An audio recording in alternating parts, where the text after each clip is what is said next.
Welcome to our YouTube channel maths by Govind sir, जिसमें हम competitive maths and academic maths दोनों की ही preparation करते हैं। मेंसुरेशन 2D में सर्किल का एक क्वेश्चन है और right triangle is drawn inside a semi circle of radius 7 centimetre. Find the area of the remaining part of the circle except triangle. Question के स्टेटमेंट के अकॉर्डिंग एक सेमी सर्किल डेट मीन्स आधे circle जिसकी radius question के according 7 centimetre given, that is the radius. Okay, इस circle के अंदर एक राइट एंगल ट्रायंगल ड्रॉ किया गया। अब सर्कल की एक प्रॉपर्टी होती है कि सर्कल के डायमीटर को, अगर सर्कल के डायमीटर को एंड पॉइंट्स कंसिडर करते हुए सर्कल के सर्कमफ्रेंस के किसी भी पर्टिकुलर पॉइंट को मिला दिया जाए तो जो ट्रायंगल बनेगा that would be a right angle triangle. वो हमेशा एक राइट एंगल ट्रायंगल ही होता है। दैट मीन्स दोनों एंड पॉइंट्स को सर्कल के सर्कमफ्रेंस के किसी भी पर्टिकुलर पॉइंट पर मिला देने से जो ट्रायंगल बनता है that is a right angle triangle. ये always and always right angle triangle होगा। बट अगर ये राइट एंगल ट्रायंगल है तो हम अपनी कन्वीनियंस के लिए इसकी जो हाइट है वो एग्जैक्टली मिडिल पॉइंट से टॉप पर ले लेते हैं। तो ये तो हमारा रेडियस हो जाएगा, तो डेट मीन्स हाइट इसकी 7 सेंटीमीटर हो जाएगी। और 7 अगर इसका रेडियस है तो डायमीटर 14 हो जाएगा, इसलिए बेस की लेंथ ऑफ द ट्रायंगल हो जाएगी 14 सेंटीमीटर। आई थिंक समझ में आ रहा होगा।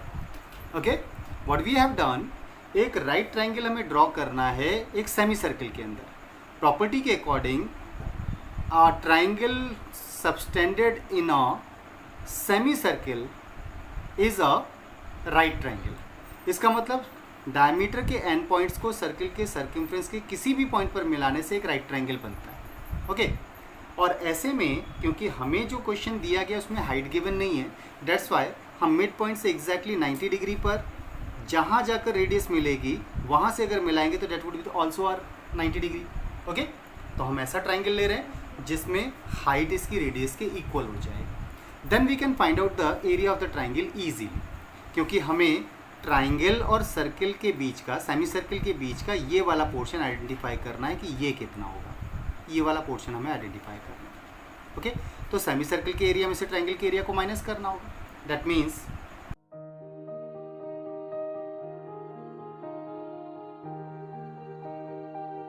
Area of remaining part of semi circle except triangle will be, semi circle के एरिया में से ट्रायंगल के एरिया को माइनस कर देंगे।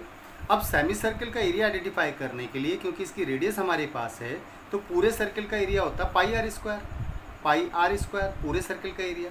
सेमी सर्किल का एरिया इसका हाफ हो जाएगा, तो half of pi r square minus area of triangle. Triangle का एरिया होता है half into base into height, base into height, that is ये एरिया ऑफ ट्रायंगल होता है।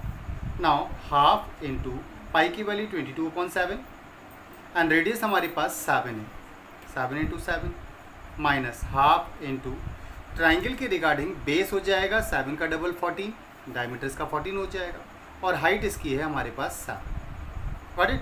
तो 2 से 7 टाइम्स हो जाएगा, 2 से 11 and 7, so that would be 11 7 ज़ा 77 माइनस 7 7 ज़ा 49। तो 77 में से 49 को माइनस करते हैं तो 17 माइनस 9 वुड बी 8। यहाँ हो जाएगा हमारे पास 6, तो डेट मीन्स 28। तो 28 centimetre square that should be the area of the remaining part of the semi circle. So answer will be 28, that means first option will be your answer. I hope clear हुआ होगा। Question में explain किया गया concept अगर clear हुआ हो तो channel को सब्सक्राइब, लाइक एंड शेयर जरूर करें। साथ ही बेल आइकन को भी प्रेस करें जिससे आने वाले वीडियो का नोटिफिकेशन आपको तुरंत मिल पाए। Thank you.